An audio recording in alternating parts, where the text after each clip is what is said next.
Hey guys, Impractical Gaming, and the past 2 days of gaming news have been pretty hectic, but it's finally happened, it's here. The game of chicken between Xbox and Sony is finally over, and we finally have a price, a release date, and a pre-order date for the Xbox Series S and the Xbox Series X. I've talked quite a lot about the Xbox Series X on this channel already, but I want to focus on the cheaper model, i.e. the washing machine, because I'm not gonna lie, Xbox are making it really difficult for me to not buy this thing. Now, I've always stated that I'll be getting the PS5 and I still stand by that. But now I'm starting to think that I may be able to afford both, which is insane to think about, but Xbox have released a bunch of information in the past couple of days that makes the next generation of gaming a lot more accessible and a lot more affordable. Now, Xbox have released both a trailer and an inside the Xbox Series S video in the last 48 hours. They announced the console will cost £249 for the Series S, whereas the premium Series X model will cost £449 in the UK. Both consoles will officially be released on November 10th this year, with pre-orders starting on the 22nd of September, which is just under 2 weeks away. Now, those are generally some insane prices to think about. Considering that the PS5 is touted to be £500, to think that the Series S will be half that, it really gives a lot of incentive for people like me to try and get in on this ecosystem, and it's a massive win for Xbox. Not only that, but the Xbox Twitter account announced that you don't even have to pay up front.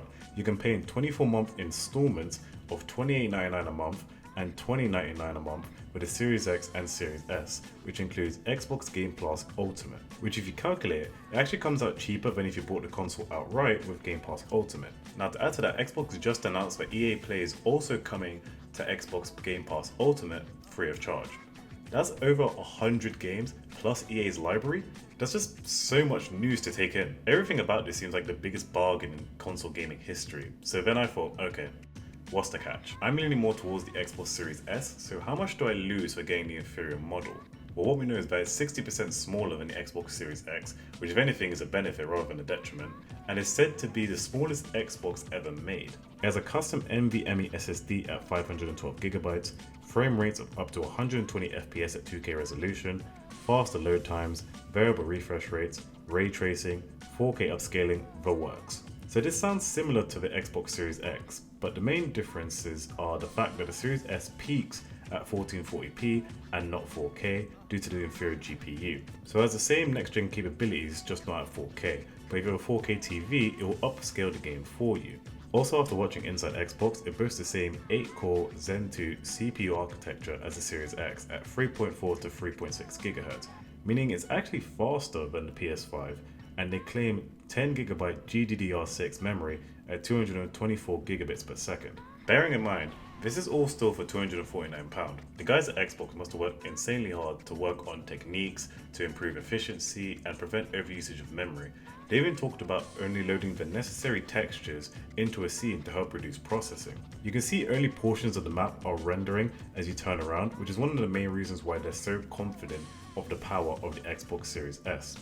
The load times they showed are also significantly faster, which has been one of the main talking points of next gen, but also seeing the comparison like this straight up, it's quite startling the difference in power and the difference in quality. The comparison between 12 seconds and 53 seconds is actually quite startling, and you can even see it still took a little bit of time to render properly once in game as opposed to the Series S. They always talked about the power of the Series S, but I didn't truly understand it until this video. In particular, the quick resume function that lets you stop and switch between multiple games and just pick up where you left off almost instantly makes the whole experience so much more welcoming and so much more enjoyable. This kind of double whammy of Xbox news that just hit us is reverberating across the gaming world. As games are now being announced for launch on Xbox, Sony needs to give us a release date now, and we're even hearing rumors of an improved model for the Switch. Now, I used to be an Xbox boy back in my 360 days, and I never thought I'd go back. But I can't lie, Microsoft are making it very difficult for me to say no. So many things about the Xbox Series X just make sense to me. It's cheaper, I can pay in installments, it has Game Pass, 120 FPS, 1440p, and above all else, it's a lot smaller than the Xbox Series X, which when you have as little space as I do, is really a big thing. Now, I may not pre-order it immediately, but I think for the first time in my life, I might actually have the latest console from each of the big three, which means that there'll never be a time where I can't play a game because it's on a certain console for some reason. I can't wait. I'm gonna do some unboxings when it comes out, some first impressions of the console and the controller.